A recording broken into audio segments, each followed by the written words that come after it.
Assalamualaikum warahmatullahi wabarakatuh. Salam dan bahagia. Di sini saya akan menjelaskan dan mempresentasikan tentang buku saku penerapan di PT Pembuatan Kaca. Sebelumnya perkenalkan, nama saya Andi Rahmanto, NIM 2018 012 045. Selanjutnya, mari kita simak PPT yang berikut. Buku Pedoman Keselamatan dan Kesehatan Kerja di PT FGH atau Pabrik Pembuatan Kaca. Pemenuhan Peraturan Perundangan K3. PT FGH adalah perusahaan pembuatan kaca. Dalam upaya untuk menjalankan Sistem Keselamatan dan Kesehatan Kerja atau SMK3, perusahaan ini mempunyai visi untuk menekan angka kecelakaan kerja dengan membuat kebijakan-kebijakan atau aturan yang berlaku. Pedoman yang digunakan adalah Perundang-undangan Negara Republik Indonesia sebagai berikut. 1. PMK nomor 9 tahun 2016 tentang keselamatan dan kesehatan kerja pada ketinggian. 2. PP nomor 50 tahun 2012 tentang penerapan SMK 3. 3. Kep 186 tahun 1999 tentang unit penanggulangan kebakaran di tempat kerja. 4. Peraturan Menteri Nomor 2 tahun 1989 tentang pengawasan instalasi penyalur petir. 5. Nomor 4 tahun 1980 tentang syarat-syarat pemasangan dan pemeliharaan APRA. 6. Undang-Undang Nomor 3 Tahun 1992 tentang Jaminan Sosial Tenaga Kerja. 7. Undang-Undang Republik Indonesia Nomor 13 Tahun 2003. 8. Peraturan Menteri Tenaga Kerja dan Transmigrasi Nomor 2 Tahun 1990 tentang pemeriksaan kesehatan tenaga kerja dan penyelenggaraan keselamatan kerja.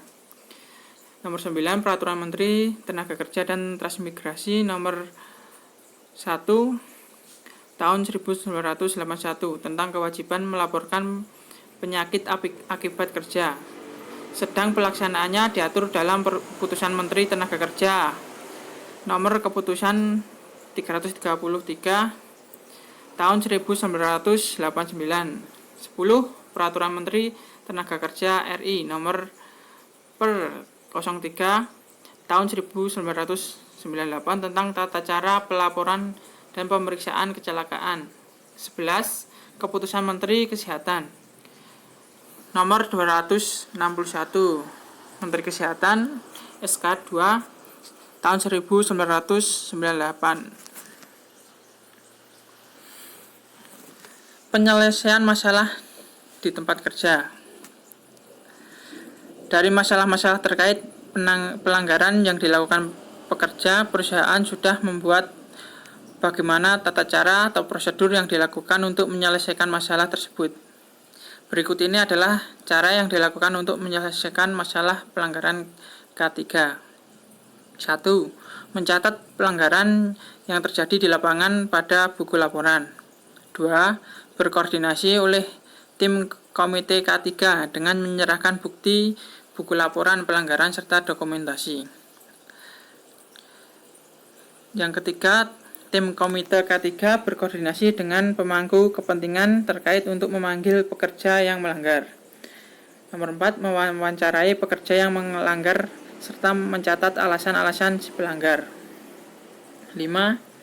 Bagi pelanggar aturan wajib dikenai hukuman, baik di level teguran sampai kepada sanksi. Hukuman yang diberikan kepada pelanggar sesuai dengan kebijakan dan aturan yang berlaku di perusahaan. Yang terakhir, Komite K3 beserta pemangku kepentingan terkait mendiskusikan dan menganalisis pelanggaran yang terjadi untuk mencarikan solusi yang nyata agar pelanggaran serupa tidak terulang kembali. Adapun solusi tindakan penyelesaian masalah K3 dan hasil akhirnya adalah: pertama, membuat peraturan atau kebijakan yang memberikan sanksi yang tegas supaya pekerja atau bagian lain selalu melakukan SMK 3 dan di tempat kan pada lingkungan kerja atau tempat kerja agar para pekerja dan pihak terkait sadar atas pentingnya melakukan penerapan kerja K3 dan perlunya mematuhi selalu peraturan K3 ini. Partisipasi dalam proses konsultasi dan komunikasi K3. Dalam melakukan suatu perubahan ke hal yang lebih baik, pasti selalu ada kendala yang dialami oleh perusahaan. Di perusahaan PT FGH pembuatan kaca ini juga mengalami kendala atau hambatan, yaitu yang pertama, pekerja sering kali tidak menggunakan pelindung diri atau APD pada saat peleburan bahan kaca,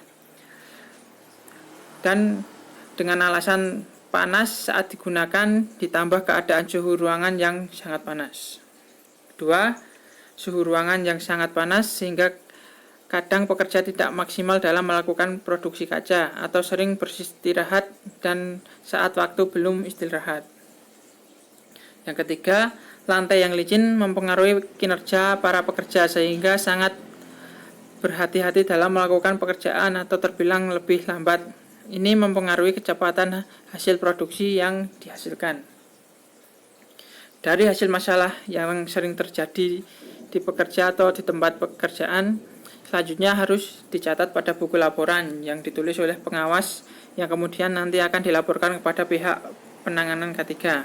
Adapun perangkat dan teknik yang digunakan sebagai sumber informasi tentang K3 yaitu: 1. Membicarakan atau berdiskusi dengan pekerja yang melanggar K3 dengan disertai alasan. Nomor 2, melakukan induksi dengan supervisor tentang pelanggaran apa dan alasan melakukannya oleh pekerja. Penerapan sistem manajemen K3. Dalam menjalankan sistem manajemen keselamatan dan kesehatan kerja atau SMK3, faktor yang mempengaruhi keberhasilan sebuah sistem salah satunya adalah strategi yang baik, benar, dan tepat. Upaya yang dilakukan perusahaan dalam menerapkan sistem SMK3 yang bertujuan untuk menekankan angka kecelakaan adalah sebagai berikut. Memberikan sanksi kepada pekerja yang melanggar peraturan. 2. Melakukan kegiatan audit rutin dan sosialisasi. 3. Memasang poster-poster peringatan di lingkungan kerja. 4. Membuat program pelatihan atau pengendalian bahaya di tempat kerja dengan waktu yang rutin. 5. Menyediakan kotak surat untuk saran atau masukan terkait K3 sebagai bahan evaluasi sistem K3. Dalam menjalankan sistem K3, jika pemangku kepentingan menemukan atau mendapatkan informasi wajib mencatat pada sistem pencatatan data disertai perusahaan atau aplikasi sistem pencatatan data, agar seluruh pemangku kepentingan yang bertanggung jawab terkait program sistem SMK3 dapat mengakses dan menyebut.